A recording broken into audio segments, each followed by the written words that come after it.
Hello and welcome to the No Holds Barred Witchcraft podcast, which sees the return of the legend that is Lady Poison.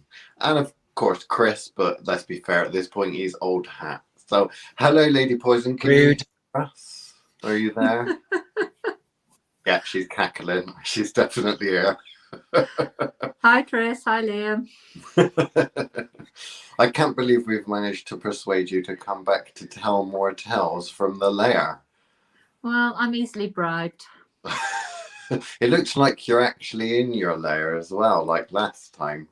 I am, yes. Is that some spells and stuff I see on the girl? Or is that just Halloween decorations? No, that's the cauldron that came from the local Methodist church.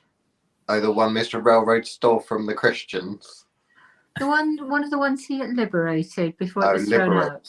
Of course, we must use that word because stealing's not right and we could possibly get in trouble. Absolutely. I mean, he did have to pay for it because they were very rusty and there was lots of cleaning up required. So man hours basically cleaning up was his penance. I think so. I think he paid. Blood, sweat and tears. We like it. Yeah, definitely the blood. There were some sharp edges on the rust, I think. Does that just add to the energy though, no? I'm not sure whether it adds or whether it detracts, actually. But there we go. Right, so the first question we have for you is, of course, it has to be, is your neighbour still alive? Sadly, yes. Okay, so for those that don't know, like many witches, this witch, Our Lady Poison, seems to despise her neighbour. And you don't believe in killing him, either with kindness or quickly. This is some sort of long drawn out torture, isn't it? Of course. I mean, that's the traditional Welsh way. You know, you don't want them to just, death is too easy. You want them to suffer first. So. That's why you're still part of the union. That's why he's still here. Yeah. Although I have had some ideas of a few extra things to load on the pain. So. Okay, so far the run in total, I can't remember exactly everything that you've done. I know you blocked off the energy to make everything stagnant there. Is that right? That was stage one. Yeah, that was stage one. The next stage was he's building some sort of building or extension or something. Didn't you put goo for dust? I put my hexing graveyard dirt into the foundations when he wasn't looking. Right, so he's not going to get rid of that. The house is literally built on it. Okay. And how long ago was that? 4 years. Still hasn't finished it. I was going to say, is the building work still going on? Oh, yeah, absolutely. Okay. And what's the general state of I suppose, him and the family there? It's expanding. He's had two children since he started the work. But... did they all come out together all right? Finding my time. Have you been any changelings messing with the children? You did say something about a fae trap. I'm wondering now. I couldn't possibly comment. We love a changeling. Yeah. No, the latest thing actually was from Liam. Our conversation at the Moot on Tuesday. I tried a bit of dream walking last night and sent him some fairly unpleasant imagery. Okay, right. Are you going to share with us psychological torture now? You sent, or is this not? Is this PG-13? Well, I'm assuming he likes spiders as much as I do, so I sent him a few giant spiders. No. But if you don't like spiders, why would you want to? Ooh. Oh, I can't see myself. You see, that's all right. Okay, so you went as a spider. I did, and then I morphed into one of this golem type thing I've been working with the London curse. Yes, we'll have to talk about that on the Patreon, I think, maybe, because we don't want to be giving away all of your cool magics, to these scumbags that don't join the Patreon. The ones that don't pay. Yeah, the cheap seats. When you came on last time, you'd just started, I think, with the jewelry making. Mm-hmm. That right? So how's that going? Lady Poison's jewelry, poison jewelry. Oh yeah, I've just opened a bespoke Lady Poison shop, so it doesn't get in the way of the mainstream jewelry, because some of the stuff I've been doing on request has been a bit out there and, quite frankly, offensive to non-pagan, witchy, alternative types. Are you talking about it's easier. my reverse Jesus rosary? Yeah, the one that lost its head the first time round. Yes, that one. Are you wearing it now? I'm not wearing it now, no, but I do intend to take it out with us in future.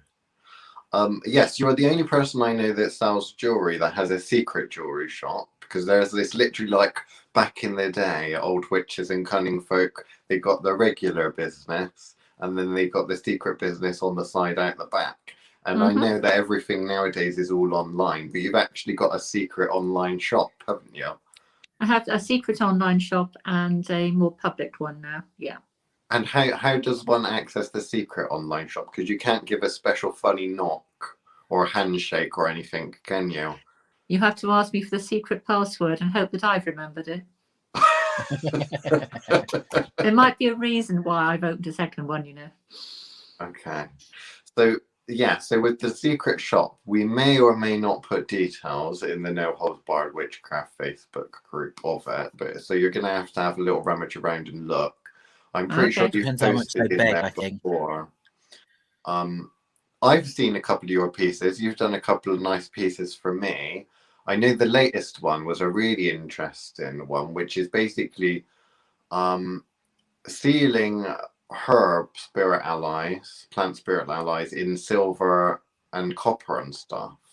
Yeah, that's right. I did the. I wanted some of Chris's rosemary to seal, but we didn't have any, so I had to use some of mine. And apparently mine is very nice, according to you. So well, I'll tell you what it is. Yes, you can tell a lot about someone from their rosemary. Read into that, Bill.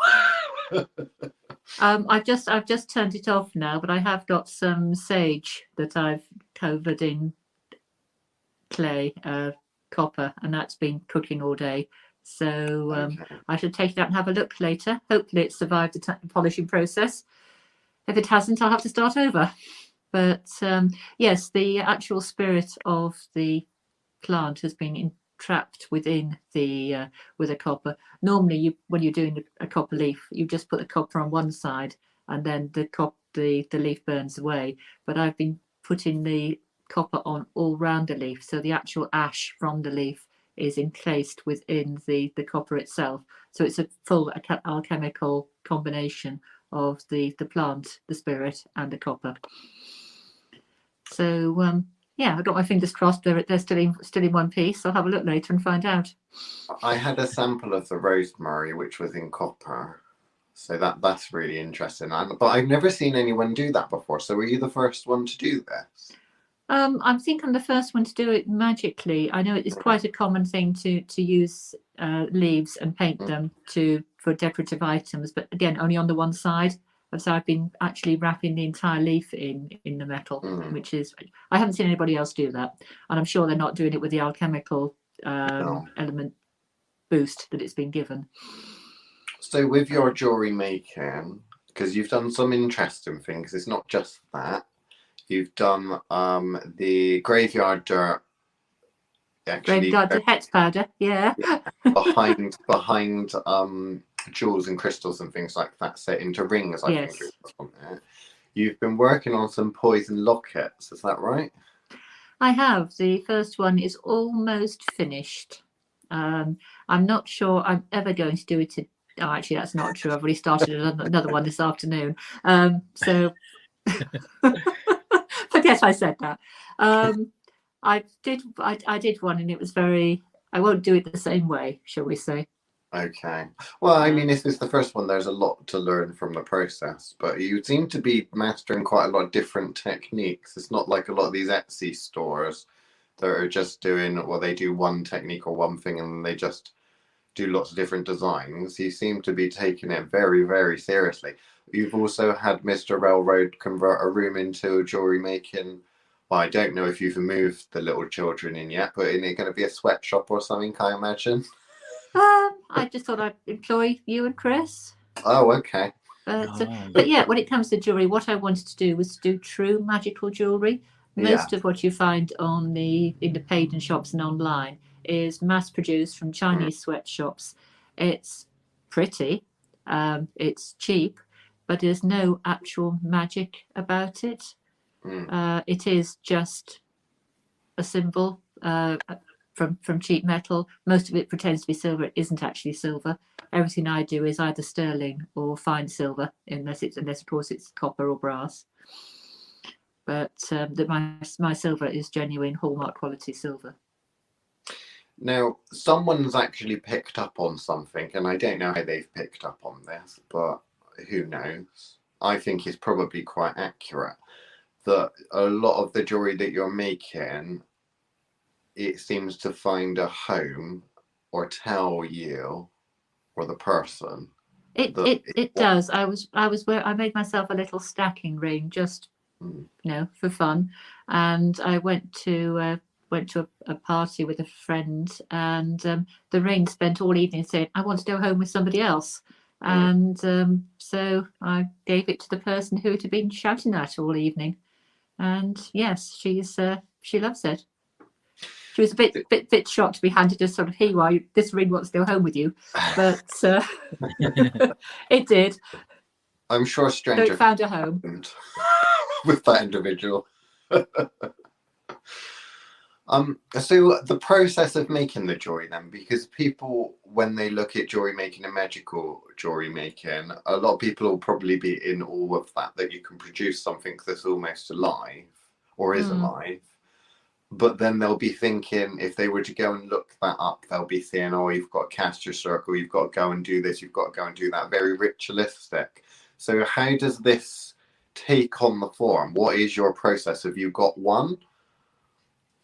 Most of my work is done, well, and as you know, intent is everything. So that's all you need to do, isn't it? Intention, yeah. No, I don't work in circles. I don't work in circles anyway. I don't find them necessary, relevant. It's not my way of working. I will, if I'm doing the plant work, I'll be linking with the plant spirit and literally pulling it into work with the forget-me-not and the Starlit Pimpernel rings. Obviously, the forget-me-not is literally to make you memorable, which can be useful if you're going for a job interview. You want them to remember you. Sometimes, obviously, you don't want to be seen, so that's where the Starlit Pimpernel one comes and allows you to sort of sidle quietly around so that nobody actually notices you. You're not actually invisible, but you're just not noticeable. But I work with the plant spirit and actually incorporate parts of the plants within the metalwork. So unlike the leaves where I've been actually encasing them in the metal, I will be making, calling on the spirit of the plants, making either a tea, tincture, or some sort of liquid, and then whilst the actual making of the silver, I'll be quenching it with water or fluid with the herb involved, so you've got an actual alchemical blend of the herb, the magic within the silver or copper or bronze, whatever metal I'm working with. So it's actually actively incorporated within it, and then it's up to obviously the recipient to make their own link with the plant and start to work with it. So basically, it is very, very different to, I think, how a lot of people would view the idea of making magical jewelry or magical talismans or anything like that, because you hear a lot about people concentrating and trying to push a lot of their own energy and stuff like that. But your process seems very not like that. It seems a lot more traditional. There's an alchemical process going on, and other things decide to use that to their advantage. And maybe I don't want my jewelry to be impregnated with my energies, because I think it's important that people are working with it, that they create their own relationship with the plants, with the graveyard dirt has got a link, obviously. It's up to them that the hard work's been done. All they have to do is just make the final connection to the plant, to the spirit that's attached to it. I just facilitating, I guess, really, making it easy, particularly for people new to this. To the hard work's been done for them. The plant is ready and willing to play, and all it needs to do is go up and say effectively say hello to it and start to make friends. So for those scaredy cats out there that would be thinking, well, Lady Poison's a powerful witch and maybe a bit of a trickster, what if I get a lovely little skull or something like that from her? What if I get it and it's actually cursed? I mean, would Lady Poison, would you ever give away an object to someone or sell an object to someone that could cause them much pain and discomfort? Only to my next door neighbour. So it's just ones you give away for free. Is that what you're saying? Well, no, because again, I don't particularly want to be linked to other people like that. And if I was to do something like that, there would be my traces within the object, and I don't want to be bound to somebody like that. Particularly, so no. Basically, what comes through is clean as far as I'm concerned. But what the recipient chooses to do with it, one of the gravestone, the tomb-shaped rings with the graveyard dirt behind it. There's a link to the graveyard. What the recipient chooses to do with that link is entirely up to them. Yes. As far as I'm concerned, they've got the portal is there, the connection is made, but that's where I have no more interest in what happens to it, what's done with it. Chris, this is a lot like I hear these American shops that sell guns and that. They kind of like shed in their responsibility of it. They do a basic background check, which don't amount to much. And then it's like, well, there we go. There's your weapon. Anything can be misused. I mean, everybody listening to this probably has got a carving knife somewhere in their kitchen, which they use for carving the Sunday roast, or a steak knife for their fillet steak. No, I only use mine for killing people. Well, there you go. I suppose the argument to be made is that, you could use a kitchen knife to kill people, or maybe even a chopstick, But there's a difference between... Even a knitting needle. And an AK-47, which I would imagine Lady Poison's jewelry is the magical equivalent of that. No, I think you give me too much credit for that. Well, I've got some Lady Poison jewelry, and I have to say, it is the real deal. I do much like it. And whenever I see one of your pieces, even reworked pieces, because I think the first thing you did was a rework of something that I started doing with a little charm necklace and stuff like that. Oh, that's right. You wanted a better hook for the Merlin Night, didn't you? A better setting for it. It's got a certain something on it. I will just say that. I nearly wore gloves touching that necklace of yours. Right. I'm just saying, where's mine? That's all I'm saying. Well, Mr. Chris, maybe you'll get a bright pink envelope in the post at some point in the future with some of the bits off the floor. I need to know what you like, you see. Yeah. With Liam giving an upside down cross, and he's happy. Well, I've got 2 of them now. There you go. You could share. No, I don't share. Right, so talking of other magical objects, and I'm not sure if you'd call this a magical object, because we've had this kind of little chat and debate before, Chris, on one of the other podcasts about haunted objects and magical objects, but then remains. So there was a story that you shared with Madam, the haunted skull. Evil bitch she was. And although they can go back to the other episodes to listen in more detail about that, but there was people that were a little bit concerned that at one point you may have given the skull away to someone that attempted to possess someone or something. Could you just clarify that a little bit? Well, the skull had a very active spirit attached to it. It was clearly a male skull, but the spirit attached to it was very clearly female, and she really didn't want to be imprisoned within the skull. So she kept coming out, which fine, they do that, not particularly bothered. But the problem was, every time she saw a female body somewhere, she would try and take possession. She wanted to be alive and have a body again, which made it very hard work to be around. So after a couple of months of having to put the shields up every time I walked into the room, I got a bit fed up with her. So I popped her in a box and sealed her in the box and shoved her at the back of the garage. As you do, with an unwanted spot spirit that you don't particularly want hanging around the place. Somebody asked if they could borrow her to work with her, and I was thinking, oh great, yes, lovely, take her. I don't necessarily want her back. Anyway, I got a message a couple of days later. Would I mind if they exorcised the skull? And I thought, okay, well, you can try, because she was very, very firmly bonded to this trial, and I knew the person doing it she wasn't a complete beginner witch, but she wasn't the most experienced. So I thought, fine, okay. That's a very nice way of putting it. if you think this is a good idea, then you go ahead. So anyway, I did hear through the grapevine that she had actually tried playing with the skull and almost invited it into somebody who was very inexperienced to be a host for a working, which is definitely against my ethical standards anyway. That's not something I would do.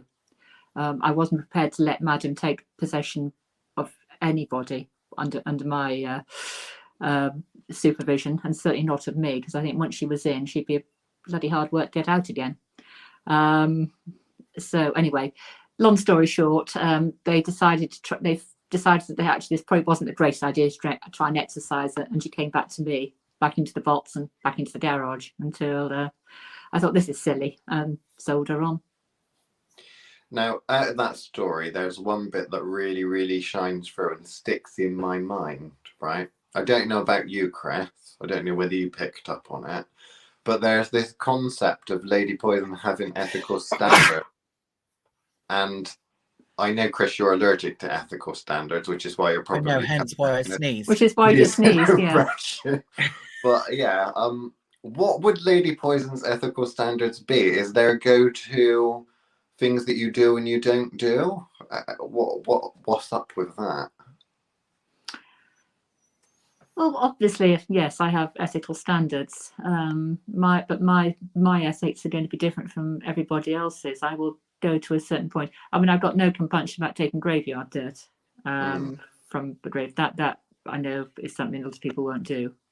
I've got no objection to owning human remains. Again, that's something else that other people can be very squeamish about. When it comes to possession work and things like that, though, it's a case, I think, you almost have a duty of care to the people you're working with and those that you're teaching. Yes, oh, shit. Do we? We don't, Chris, don't worry. Obviously, we have different ethical standards when it comes to students and stuff. I tend to think if something that I wouldn't do myself, I'm not going to encourage somebody else to do. I think that's it. And certainly with this madam, I was no way I was allowing her possession of me. So I wasn't going to allow her to possess anybody else. And if that meant chucking buckets of salted water over them, then so be it. And it did come very close to that at one point. So can you remember the last time you really had to thought or give any amount of thought to something, at a crossroads of, do I do this, don't I do this, how do I feel about it, ethically speaking? So what was your last ethical dilemma? How long do I torture next door for? And what did you decide in the end? Forever and ever and ever. Forever and ever and ever. Okay. Now you're living up to your name and reputation, Lady Poison. I thought we were going to go a bit south there. I know it was all going to be a bit nicey, but no, that's fine. We're bringing things back. Good. I'm glad you're happy with that.